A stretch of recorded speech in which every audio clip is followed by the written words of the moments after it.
Hi guys, in this video I'm going to show you step by step how to export emails from Outlook.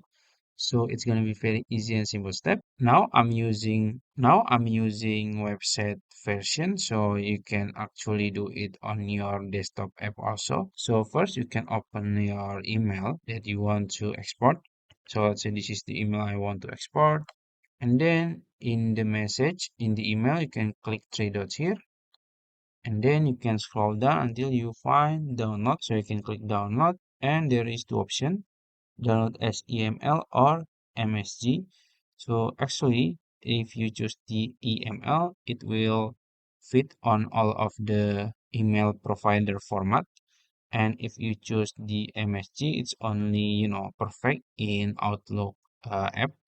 So yeah, it's up to you. I'm gonna use EML, so you can click on it and it will downloading the email. So I think that's it. If you found this video helpful, please like this video and subscribe to my channel. Thank you.